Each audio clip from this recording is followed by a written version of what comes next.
신앙 성장의 걸림돌이라는 제목으로 하나님 말씀을 이 시간 전하도록 하겠습니다. 우리가 예수님을 믿게 되면은 인생이 바뀝니다. 그것이 당연한 일입니다. 왜냐하면 예수님을 믿기 전에는 내가 주인으로 살았기 때문에 그렇습니다. 내가 주인으로 사는 것과 예수님이 나의 주인으로 사는 것과는 완전히 다릅니다. 내가 주인으로 살 때는 내가 책임을 집니다. 내 힘으로 합니다. 내 생각대로 결정을 합니다. 그러나 예수님이 나의 주인으로 사는 사람들은 모든 결정을 하나님 중심, 예수님 중심으로 우리가 인생을 바꾸게 되는 것이죠. 그래서 우리가 구원을 얻는다는 것은 하나님의 큰 축복이 아닐 수가 없습니다. 많은 사람들이 구원을 어떻게 얻느냐? 성경대로 우리가 살펴보건대 구원은 예수 그리스도를 믿음으로 구원 얻는다고 분명히 말합니다. 우리 노력으로 얻는 것이 아니라 하나님이 주신 은혜요 선물이라고 에베소서에서 분명하게 말씀하고 있습니다. 예수 그리스도를 믿은 사람들에게 하나님께서 성령을 선물로 주신다는 약속을 또 하셨습니다. 그래서 구약시대의 사람들은 구원을 얻는다 하더라도 성령님이 우리 안에 오지 않았습니다. 외적으로 임재할 수는 있지만 우리 안에 임재할 수는 없었습니다. 그러나 예수님께서 이 땅에 오셔서 우리의 구원을 이루어 주시면서 이제 하나님이신 성령 하나님께서 우리 안에 와 계신다는 것입니다. 왜 그렇습니까? 우리는 육신이 연약하기 때문에 우리 힘으로 살려고 합니다. 육신대로 살려고 합니다. 그러나 성령님이 내 안에 계셔서 이제 성령님이 우리에게 육신대로 살지 아니하고 하나님의 뜻대로 살 수 있도록 길을 열어주시는 일이 바로 성령 하나님이 우리를 인도하신다는 것입니다. 그렇기 때문에 우리가 구원을 얻고 난 다음에 이제 신앙적으로 점차 자라나야 되는 겁니다. 어린아이로부터 장성한 데까지 자라가야 되는 것이 당연한 일이죠. 이 자라가는 데 있어서 우리가 부모님이 자녀를 양육하듯이 우리 하나님이신 이 성령님께서 우리 안에 내주를 하셔서 우리가 신앙을 바르게 갈 수 있도록 장성한 데까지 이룰 수 있도록 온전한 사람으로 이 땅에서 복을 받을 수 있도록 성령님이 가르쳐 주시고 우리를 양육하신다는 사실입니다. 이게 기본입니다. 성령님의 인도를 받는 것이 신앙생활에 매우 중요하고 기본입니다. 그러나 사도 바울이 오늘 본문에 갈라디아 교인들에게 편지를 썼는데 이 갈라디아 교인들에게 신앙 성장에 계속해서 자라야 되는데 어떤 한 문제가 있었다는 것입니다. 그것이 바로 신앙 성장의 걸림돌로 있었기 때문에 부득이 사도 바울이 갈라디아 성도들에게 편지를 써서 보냅니다. 그것이 갈라디아서입니다. 오늘 본문은 4장에 읽었지만은 3장 1절에 보면은 어리석도다 갈라디아 사람들이여 이렇게 바울이 얘기하고 있습니다. 이 갈라디아 성도들의 상태는 어땠느냐? 사도 바울이 1차 전도 여행 때 갈라디아 지역에 가서 교회를 세웠습니다. 그 교회가 갈라디아 교회입니다. 그러니 이 사도 바울은 자기가 교회를 개척해서 세운 이 교회야말로 하나님의 정말 바르게 신앙이 정착이 되고 잘 자라도록 하는 것이 이 바울의 심정이었을 것입니다. 그러나 이 사도 바울은 여러 지역에 복음을 전해야 되기 때문에 갈라디아 지역에 머무지 아니하고 여러 군데로 전도 여행을 가게 됩니다. 그러나 나중에 들려오는 소식을 보니까 이 갈라디아 교회에 어떤 문제가 있었다는 것을 정보를 듣게 됩니다. 그 내용이 무엇이었는가? 그것은 유대로부터 즉 예루살렘에 있던 유대인들이 이 갈라 지역에 와가지고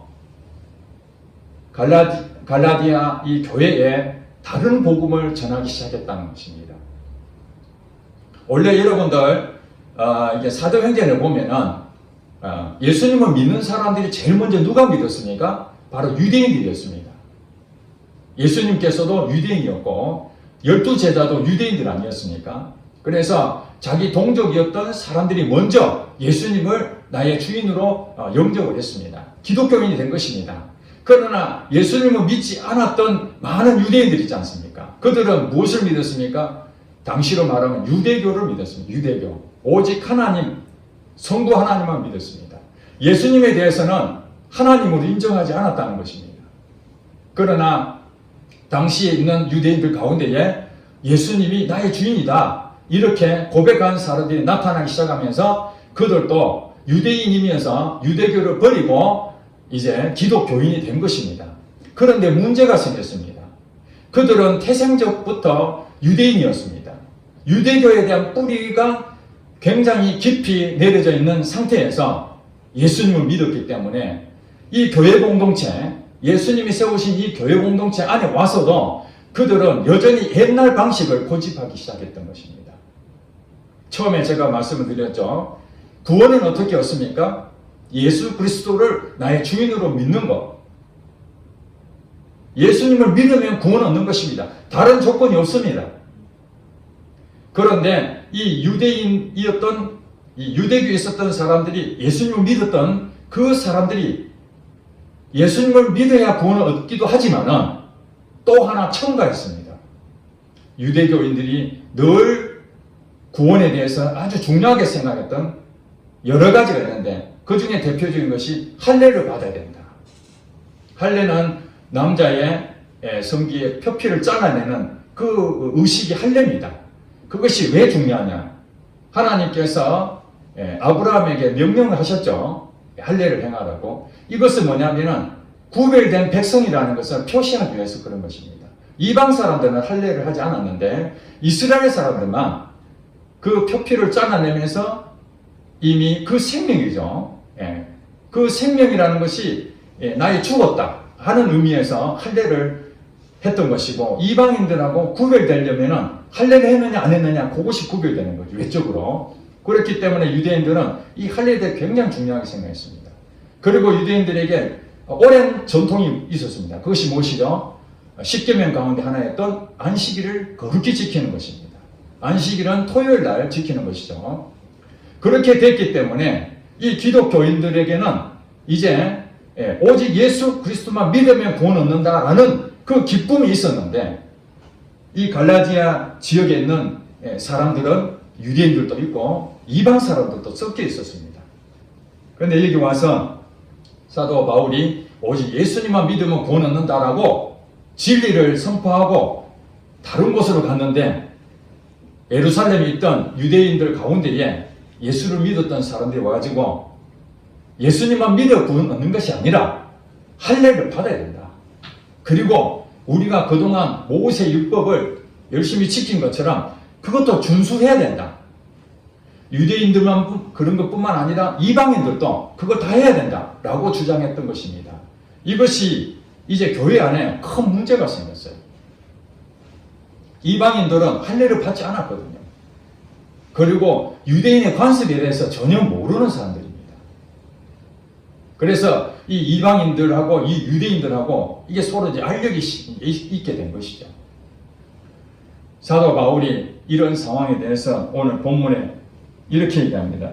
8절에 보니까 너희가 누굽니까? 갈라디아 성도들에게 얘기하는 겁니다. 너희가 그때에는 하나님을 알지 못하여 본질상 하나님이 아닌 자들에게 종노라 했더니 그때는 언제입니까? 예수님을 몰랐을 때 얘기입니다.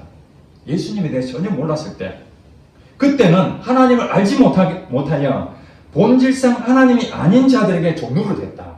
종노를 했다는 것이 무엇이냐? 끌려다녔다. 노예생활했다. 자기 마음대로 하는 것이 아니라 거기에 소속돼서 끌려다닌 정말 온전한 사람으로 살지 못했다 이런 얘기죠. 그런데 하나님이 아닌 자들에게 종노를 했다 하니까 하나님이 아닌 다른 어떤 신을 섬긴다든지 어떤 황제를 섬긴다든지 당시에는 로마 제국의 황제를 신으로 여겼습니다. 그리고 태양신을 섬긴다든지 하나님이 아닌데 하나님처럼 여기고 이렇게 섬겼던 일들이 굉장히 많았습니다. 우상 숭배하는 것이죠. 그랬던 그들이 이제는 무엇입니까? 예수님을 알고 난 다음에는 어떻게 됐습니까? 9절에 너희가 하나님을 알 뿐 아니라 더욱이 하나님이 아신 바 되었다. 여러분 구원이라는 것을 우리 잘 아셔야 됩니다. 내가 하나님을 알아서 예수님을 믿고 구원 얻는다. 이것만 생각할 것이 아니라 하나님이 나를 알아야 됩니다. 하나님이 나를 알아야 돼요. 많은 사람들은 이 성경을 믿고 예수님에 대한 어떤 사건들에 대해서 다 믿었기 때문에 나는 구원받았다 이렇게 생각하는데 그 중에 하나님이 모르는 사람도 있습니다. 양과 염소에 예수님께서 이 갈라진 그런 비유를 하실 때도 그런 얘기 하잖아요. 양에 있는 오른편에 섰는 사람들은 내가 너희들을 다 안다. 그래서 나와 함께 천국에 임할 것이다. 그런데 이 염소편에 서 있는 왼편에 섰는 사람은 난 도무지 모르겠다 이렇게 하잖아요. 그런데 왼편에 섰던 사람들이 하나님 모르는 사람들이 아니었습니다. 하나님을 알고 열심히 섬기고 종교생활 열심히 했던 사람들입니다. 그런데 예수님께서 나는 너를 도무지 모르겠다고 이렇게 말하고 있습니다. 그러니 이 구원이라는 것은 내가 열심히 뭘 알아서 깨달아져서 내가 구원을 얻는 것이 아니라 하나님도 나를 인정해 줘야 되는 것입니다. 그런데 지금 이 갈라디아 성도들에게 말하기를 너희가 하나님을 알 뿐 아니라 이 복음을 전했잖아요. 이 사도 바울이 하나님이 어떤 분인지 예수님이 누구신지를 전달했기 때문에 그들이 복음을 듣고 알게 된 거예요. 아 그렇구나. 내가 죄인이었구나. 예수님을 믿어야 구원 얻는구나. 그거 알았다는 거예요. 그럼에도 불구하고 하나님도 우리를 알게 되는 거죠. 이렇게 돼야 그 다음에 우리 안에 성령이 임하게 되는 것입니다. 구원을 얻었던 사람들이 이제는 성령님의 인도함을 받아서 이제 성장해야 되는 것이잖아요. 자라야 됩니다. 그런데 문제가 있어요. 신앙 성장의 걸림돌이 여기서 나타납니다.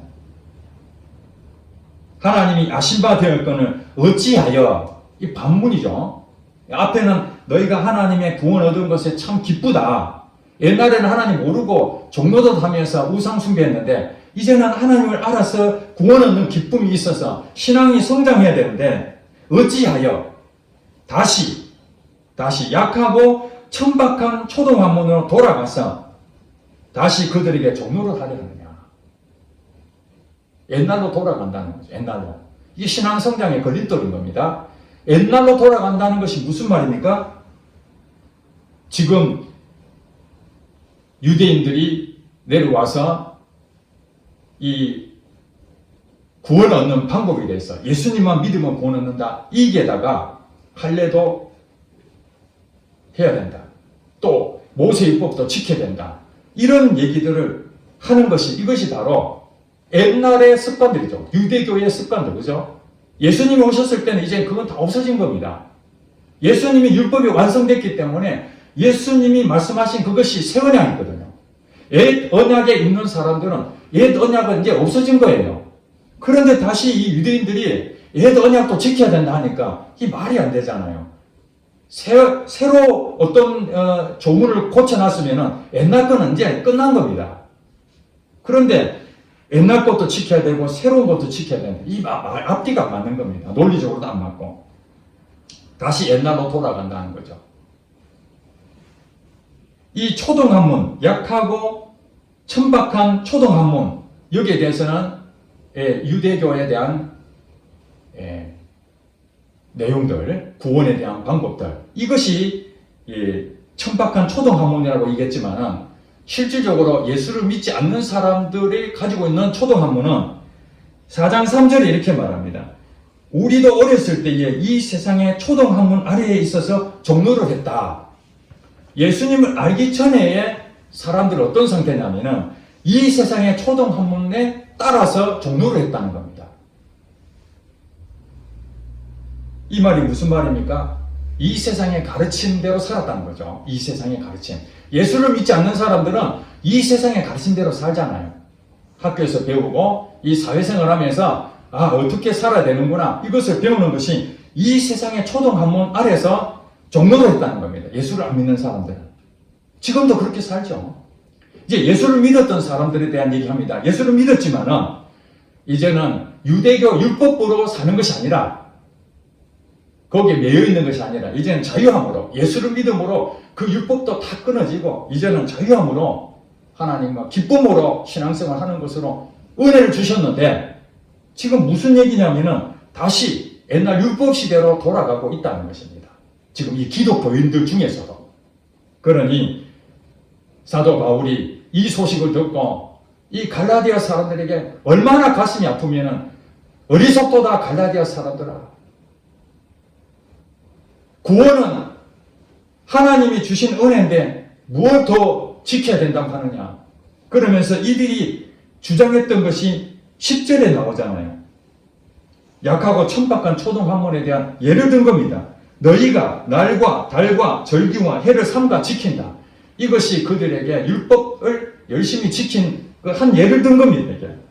안식일을 거룩히 지키고 월삭을 또 하고 또 신년에 되면은 또 하는 그런 나팔절을 또 지키게 되고 또 유월절, 초막절 이런 절기도 지키게 되고 이런 것들이 유대인들에게는 익숙한 일이지만 이방인들에게는 처음 겪는 일이거든요. 그 짐을 지무는 거, 자꾸 짐을. 요즘도 우리가 오늘 이 본문 내용을 가지고 오늘 우리에게 적용을 해야 되지 않습니까? 당시에 갈라디아 성도들에게는 이 율법에 대한 부분들, 유대교에 대한 부분들이 섞여서 혼합이 되어버렸어요. 구원론이 완전히 서로 충돌이 일어나게 된 겁니다. 예수님만 믿으면 구원 얻는다 파가 생기고 또 한쪽에서는 예수님만 믿어서 될 게 아니다. 율법도 지켜야 된다. 이 파가 존재하게 되는 거예요. 여러분, 우리 교회가 어려워진 것은 외부의 핍박도 있지만 실질적으로는 우리 내부의 문제도 굉장히 많습니다. 여기서 이단이 생기는 것입니다. 하나님 말씀하시는 그 기준에서 벗어나 버리는 거죠. 요즘 신천지가 교리를 자기들이 만들어 가지고 성경 말씀이다, 성경을 배워야 된다 이렇게 전도를 하고 있지 않습니까? 그런데 예수님을 믿으면 구원 얻는다고 우리는 그렇게 배웠는데 그들은 14만 4천 명 또 흰무리로 들어가기 위해서 그들이 구원 얻으니까 그 들어가기 위해서 열심히 공부도 해야 되고 시험을 쳐야 되고 입맞은 자가 들어간다 하니까 아침부터 저녁까지 모든 시간들을 거기에 다 허비하고 있는 겁니다. 구원 얻기 위해서. 자기들은 그 안에 못 들어가면은 지옥에 가기 때문에 어떻게든지 천국에 가기 위해서 오늘도 열심으로 수고를 합니다. 이것이 다른 복음이란 다른 복음. 당시에 율법을 준수해야 된다라고 구원론을 가지고 유대교인들이 얘기했던 것처럼 오늘날 이 신천지 교인들은 그렇게 속아 있는 거죠. 신천지 교인들이 무슨 잘못이 있겠습니까? 잘못 가르치는 거짓 교사들, 거짓 선지자들이 미혹하고 있는 것이죠. 이 갈라디아 교회도 그런 거짓 교사들이 들어와서 성도들을 미혹하는 겁니다. 그렇게 사면 안 된다고. 11절에 보니까 내가 너희를 위하여 수고한 것이 헛될까 두려워하노라. 사도 바울은 너희를 위하여 수고한 것이 헛되다. 내가 너희를 위해서 그렇게 열심히 가르쳐주고 했는데 다른 복음을 받아들이고 거기에 대해서 수용하는 그들의 모습을 볼 때 정말로 이 사도 바울은 얼마나 가슴이 아팠겠습니까? 그래서 어리석도다 갈라디아 사람들아 그렇게 하는 것입니다. 신앙생활의 걸림돌이 무엇입니까? 바로 우리가 옛날로 돌아가는 것입니다. 옛날로 돌아간다는 말이 무엇입니까? 이 세상의 가르침대로 살아가는 것입니다. 예수를 믿기 전에 우리의 생활과 예수를 믿고 난 다음에 생활이 완전히 다른데 예수님을 믿는다 하면서도 우리는 여전히 육신 가운데 살고 있는 그럴 때에 신앙생활의 걸림돌입니다. 이 세상의 가르침이 무엇입니까? 외모를 보죠. 외모. 사회주의가 높은 사람들에게는 우리가 존중해 줍니다. 그러나 천한 직업을 가지고 있다든지 행색이 크게 드러나지 않고 가난하고 약하고 병들고 이런 사람들 보면 무시해버립니다. 예수를 안 믿는 사람들에게는 그것이 당연히 여겨질지 모르지만 우리 예수 믿는 사람들은 어떻게 해야 되겠습니까? 어떤 사람이 벤츠를 타고 호텔에 딱 가니까 가장 좋은 VIP 자리를 안내를 하는데 티코 타고 호텔에 들어가면 저 구석에 안내를 한다고 합니다. 이것이 외모를 보는 전형적인 모습이 아니겠습니까? 그래서 우리 사람들은 자꾸 인정을 받기 위해서 좀 화려한 것을 입으려고 하고 명품을 찾고 신발도 10,000원짜리 신는 거 하고 50만 원짜리 신는 것 하고 신발이라는 그 본질은 똑같은데 명품이냐 아니냐에 따라서 그 사람의 값어치도 달라지는 그런 세상이 아닙니까? 예배 드리는 이 형식도 마찬가지입니다. 이 형식에 대해서 초대교회는 예배 형식이 없었습니다. 같이 모여서 성찬하고 예수님의 그 성찬식을 기념해서 떡과 포도주를 떼면서 예수님 나와 함께 하신 것을 생각하고 또 함께 찬양하고 기도하고 형식이 없었습니다. 거의 300년 동안이나 로마 제국의 압제를 받아서 언제 잡혀갈지 모르는 인생을 살고 있었습니다. 어느 날 형제가 같이 예배 드리지 못하면 잡혀갔다는 것이죠. 그리고 오늘처럼 11시 예배 드리고 그런 것이 없었습니다. 시간을 정한 것이 아닙니다. 해가 져서 예를 들어서 같이 예배 드리면 어떤 사람은 일터에 가서 늦게 오면 늦게 오는 대로 일찍 오면 일찍 오는 대로 함께 모여서 예배 드리고 그런데 이러한 부분에 있어서 이제 중세시대 로마의 그 제국이 콘스탄틴 황제를 통해서 기독교가 핍박받은 것이 다 이제 없어지고 자유함을 얻게 됐습니다. 기독교를 이제 종교로 인정하게 된 것입니다. 결국 381년도에 이 기독교를 로마의 국교로 인정할 정도였습니다. 이제는 이방의 신들은 다 없어지고 오직 기독교만이 우리 로마의 진정한 종교다. 예수를 믿어야 된다. 이런 시대가 왔습니다. 이제 핍박이 없어지고 종교의 국교가 되면서 기독교는 제도가 생기고 형식이 생기게 된 것입니다. 사회적 지위가 성직자들은 더 높아지기 시작했습니다. 예수님을 믿지 않으면 이제는 사회생활을 할 수가 없습니다. 태어나면서부터 기독교인이 되었다는 것입니다. 오늘날도 우리가 이런 예배의 형식에 대한 부분에서 자유롭지 못하고 있습니다.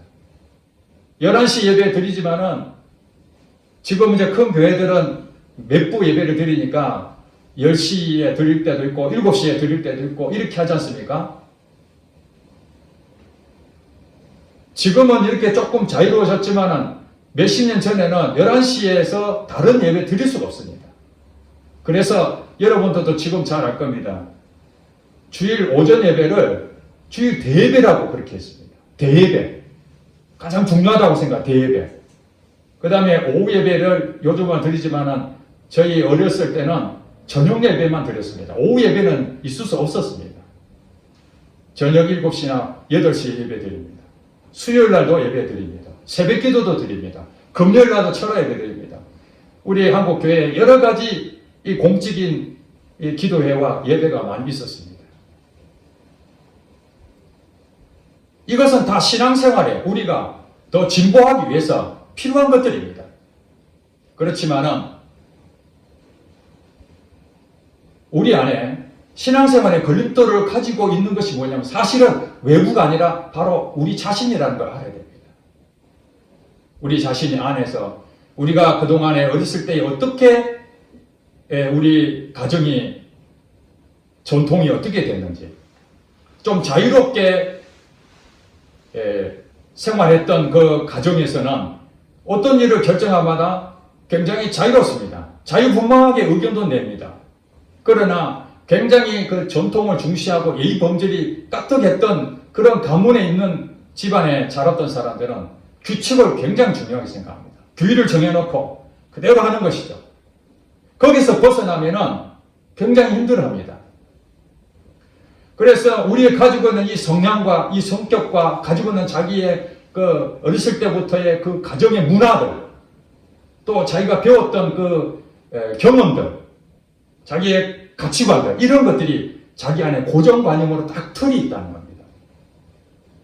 이것이 이 세상의 초동 학문인 이 세상의 가르침들과 교회의 가르침이 이것이 같이 보조를 맞춰서 가는 것이면 최고 좋은데 그것이 안 맞을 때가 많이 있는 거예요.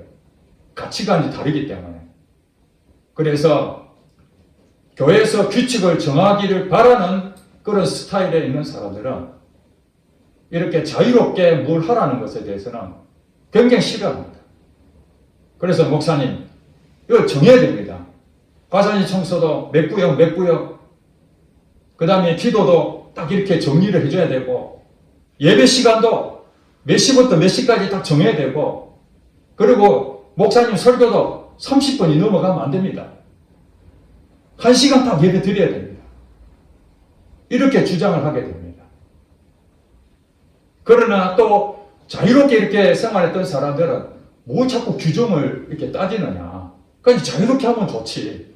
그래서 예배 시간도 늦게 와도 좋고, 예배도 안 들어도 상관이 없고, 이렇게 방종이 될 수도 있습니다. 서로가 볼 때 서로가 안 맞는 것이죠. 이것이 교회 안에 갈등으로 온다는 것입니다. 사도 바울이 뭐라고 얘기합니까? 너희를 위하여 수고한 것이 헛될까 두려워하노라. 우리는 내 성격대로 신앙생활 하는 것이 아닙니다. 내가 옳은 대로, 내가 맞다고 생각하는 것을 주장하는 것이 아닙니다. 자기의 삶은 그렇게 살 수 있을지 모르지만은 특별히 연합을 하고 이 교회 공동체는 서로가 협력을 해야 됩니다. 연합이 돼야 됩니다. 한 몸이 돼야 됩니다. 그래서 사도 바울은 한 마음 한 뜻이 되라고 늘 강조하고 있지 않습니까? 예수님을 통해서 우리는 모두 지체다.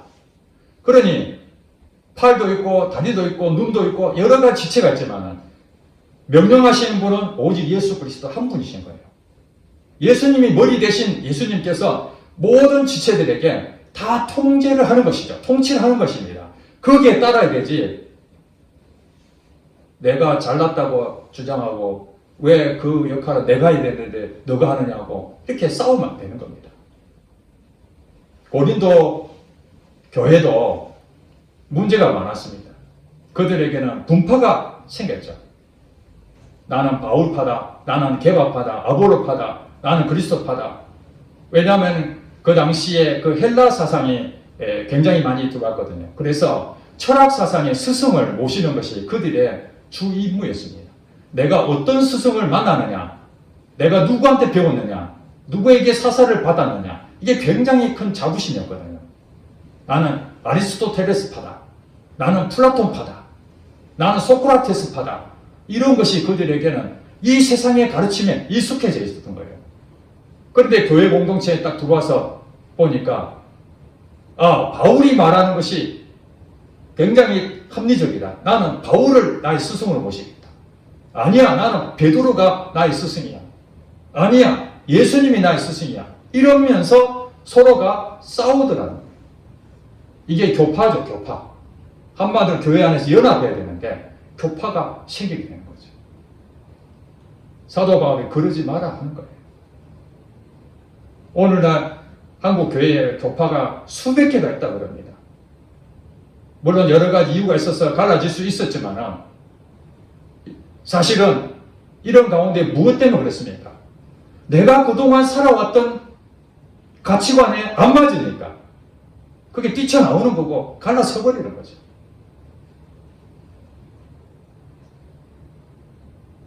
신앙생활의 중심이 무엇입니까? 구원 얻은 자는 성령님의 인도를 받아야 됩니다. 신천지는 성령의 인도를 받지 못하지 않습니까?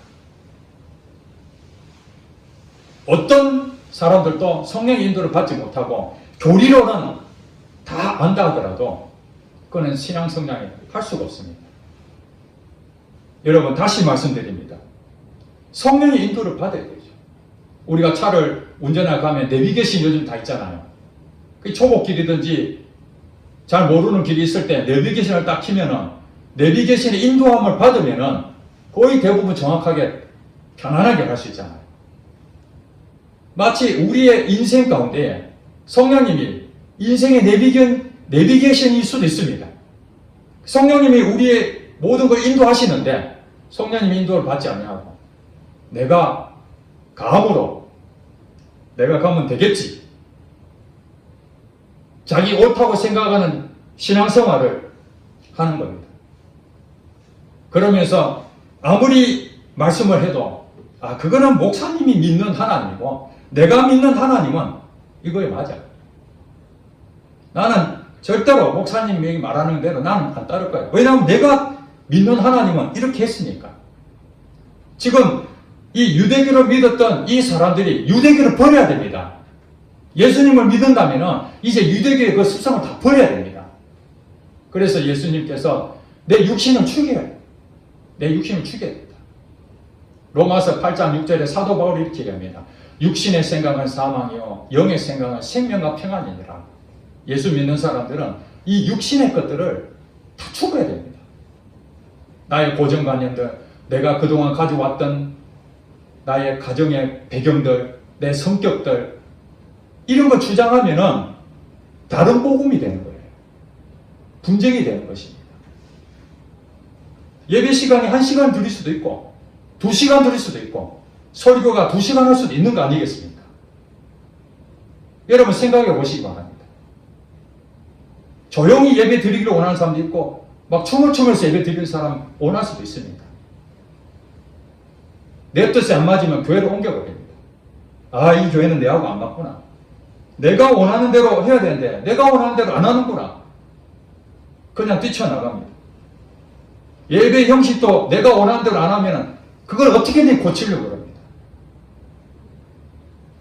도대체 교회가 자기 중심으로 움직이지 않으면 신앙생활이 너무 불편하니까 자기 고집을 내세워서 하는 겁니다. 이것이 우리 신앙생활의 걸림돌이라는 거예요. 상대방을 존중해라는 것이 무엇입니까? 내가 희생해야 되는 거죠. 성경의 가르침은 사랑하고 손해보고 남을 섬기라고 이렇게 말하는데 이 세상 가르침은 내 이익을 챙기고 내가 먼저 계산하고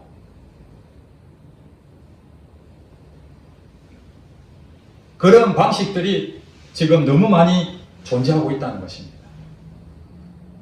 여러분, 목사로서 저는 우리 성도들에게 많은 걸 요구하지 않습니다. 여러분에게 짐을 주고 싶은 마음이 없습니다. 오직 예수님을 믿음으로 구원 얻은 여러분들이라면 이제 여러분들은 성령님의 인도를 받아야 됩니다. 성령님 제가 어떻게 할까요? 어떻게 하면 좋겠습니까?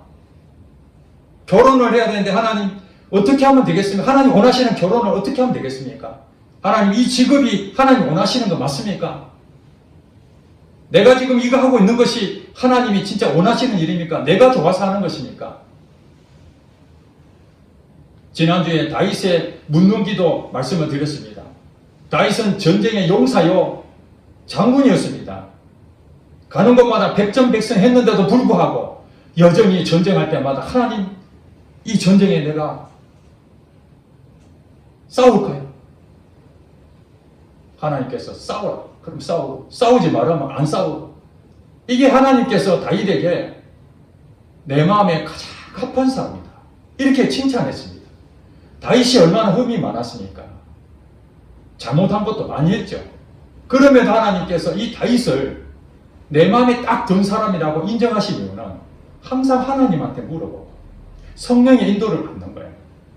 여러분 신앙 성장하게 되는 것은 다른 게 아닙니다.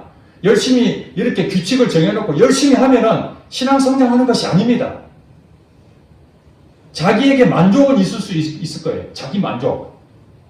불편함이 없으니까 편안할 수도 있습니다. 그러나 어떤 상황이든 간에 내가 예수님이 말씀하신다면 내가 그거 따라야 되겠다. 비록 지금은 내가 육신이 연약해서 넘어지지만 또 성령님 인도해 주세요. 그러면은 성령님 인도하시면 성령님의 사인을 받게 되고 하나님 음성을 듣게 되고 그 음성대로 움직이게 되면은 기적을 체험하게 됩니다. 그러면 하나님이 바로 이런 하나님이시구나. 정말 하나님은 참 나를 인도하시는 분이시구나. 그 간증거리가 수도 없이 나옵니다. 수도 없이. 그러지 아니하고 내 고집대로 내 틀에 맞춰서 내가 가장 중심이 돼서 신앙생활을 하게 되면은 10년, 20년 가도 여러분 간증거리가 없습니다. 한 달에 한 번씩 우리 간증을 나누는데 얘기해 보세요. 오늘 예배 드렸습니다. 다음 주도 예배 드렸습니다. 하는 일이 똑같은 규칙을 정해놓고 한 것밖에 없어요.